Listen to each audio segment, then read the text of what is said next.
ప్రియమైన వారలారా, యేసుక్రీస్తు నామమున మీకు నా శుభాకాంక్షలు. ఈ స్థలం చూచుటకు చాలా అందంగా ఉంది కదా. జపాన్ దేశంలోని నాగసాకి అని ఒక పట్టణము. ఇది ప్రపంచమంతా ప్రసిద్ధిగాంచిన ఒక పట్టణము. మీరు కూడా ఆ పేరు విన్నట్లు ఉన్నది కదా. మీకు తెలుసు, ఎందుకంటే 2వ ప్రపంచ మహాయుద్ధం జరుగుచున్న సమయమున జపాన్ వచ్చి అనేక దేశములను ఆక్రమించుకుంటూ వచ్చినప్పుడు ఆ యుద్ధంలో 1 కోటి కంటే ఎక్కువ ప్రజలు మరణించారు. లక్షలాది ప్రజలు మరణించారు. గొప్ప మరణ సంభవము. ఈ యుద్ధం ఎలా నిలపాలి అని అనుకునే సమయంలో ఒక అణుబాంబు వేసినారు. జపాన్ దేశంలోని 2 స్థలములలో, హిరోషిమా, నాగసాకి అనే 2 స్థలములలో. ఇది 1945లో జరిగినది. ఆ సమయంలో ఈ పట్టణం మీద ఒక అణుబాంబు వేసినారు. దాన్ని బట్టి అనేక వేల మంది మరణించారు. చాలా దుఃఖమైన ఒక విషయము. దాంతోపాటు ఆ అణుబాంబు యొక్క బాధింపు వలన అనేక మైళ్ళు దూరానికి అనేకులు మరణించారు. కట్టడాలన్నీ కరిగిపోయినవి.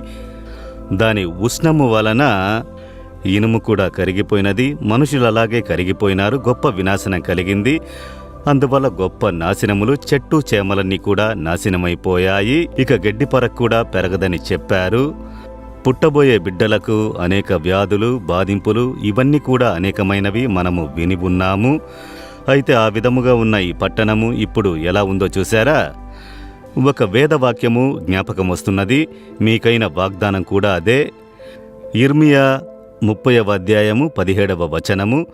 నేను నీకు ఆరోగ్యము కలుగజేసేదను, నీ గాయములను మాన్పెదను. ఇదే యెహోవా వాక్కు మిమ్మల్ని చూసి చెబుతున్నారు. నేను నీకు ఆరోగ్యం కలుగజేసి నీ గాయములను మాన్పెదను. ఈ దేశము అణుబాంబు వలన బాధింపబడి అతి గొప్ప నాశనమును సంధించి ఇక అంతే అన్న పరిస్థితిలో ఉన్నది. అయితే దేవుడు దీనికి ఆరోగ్యమును కలుగజేసి గాయములను మాన్పినారు.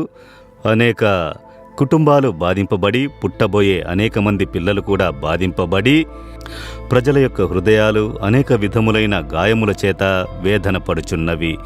అయితే ఇప్పుడు దేవుడు ఆ గాయములను మాన్పి ఆ బాంబు వల్ల బాధింపబడిన గుర్తులు లేకుండునట్లు ఇప్పుడు చూడండి, ఎక్కడ చూసినా పచ్చదనంతో చెట్లు, పంటలు, పైర్లు, సమృద్ధిని ఇక్కడ చూడగలుగుతున్నాము.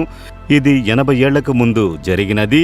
అయితే ఇప్పుడు కూడా అనేకులు ఆ కాలంలో జరిగిందని చెప్పి ఈ పట్టణంలో గడ్డిపరకు కూడా మొలవదు, ఏమీ లేదు, ఇక అంతే, చాలామంది ఇంకా వ్యాధులతో బాధపడుతూ అందరూ అలాగే ఉన్నారు అని చెప్పి, అయితే నిజమది కాదు. ఇక్కడికొచ్చి చూసినప్పుడు తెలుస్తుంది, పరిస్థితులను దేవుడు మార్చినారు. దేవుడు ఆరోగ్యమును కలుగజేసి గాయములను మాన్పి ఇప్పుడు ప్రజలు బాగా సుభిక్షముతో జీవించుచుండుట ఇక్కడ చూడగలము. అదే చూచుచున్నారు. ఎవరో ఒకరి ద్వారా గాయపరచబడినారు, బాధింపబడినారు. శరీరము బాధించబడి చిక్కిపోయి సోలిపోయిన పరిస్థితికి వచ్చారు. దేవుడు చెబుతున్నారు, నేను నీకు ఆరోగ్యం కలుగజేసేదను, నీ గాయములను మాన్పెదను. ఈ గాయము బయటికి కనిపించకుండా లోన కనిపించే గాయము. కొందరికి ఒక విపత్తు కలిగినప్పుడు శరీరంలో గాయము కనిపిస్తుంది. దానివలన గాయపు గుర్తులు ఉంటాయి. ఎందుకు ఈ గాయమని అడిగితే ఏదో ఒక కార్యము జరిగినది అని.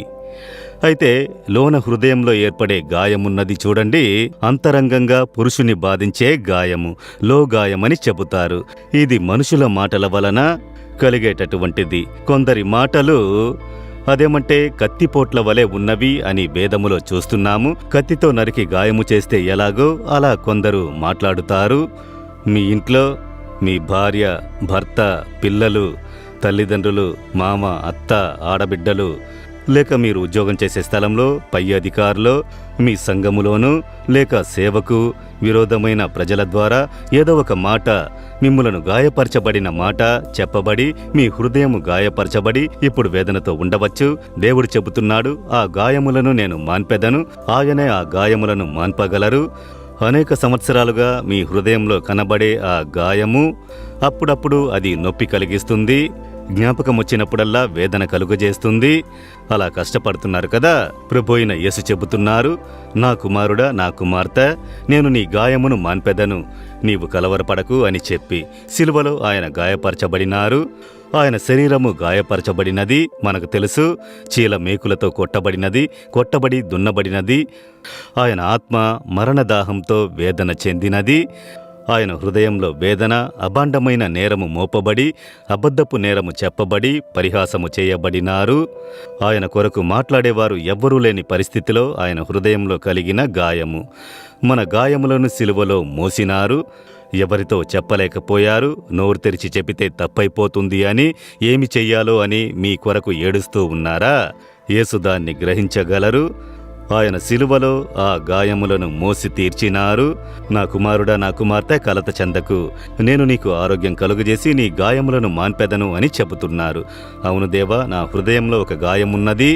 అది అనేక సంవత్సరాలుగా నాకు వేదన కలుగజేస్తున్నది. నిద్రలేక, ప్రశాంతంగా ఉండలేక దాన్ని అనుకుంటేనే వేదనని కలత చెందుతున్నారా? మీతోనే మాట్లాడుతున్నారు. హృదయంలో చేపెట్టుకోండి, చేపెట్టి అలాగే చెప్పండి, దేవా, నా గాయములను మాన్పుము, నా హృదయంలో ఏర్పడినటువంటి గాయములను మాన్పుము దేవా అని అడగండి. ఇప్పుడు దేవుడు చెబుతున్నారు, నీ గాయములను మాన్పెదను. తండ్రి, ఈ కుమారుణ్ణి చూడుము, ఈ కుమార్తెను చూడుము. బయటికి చెప్పలేని వేదన హృదయమున ఉంచుకుని, గాయపడిన ఒక హృదయముతో కలత చెంది ఏడుస్తూ వేదనతో హృదయంలో పరితపిస్తున్న ఈ పిల్లలను చూడు. వీరి కొరకు సిలువలో గాయపడినది జ్ఞాపకము చేసుకొనము.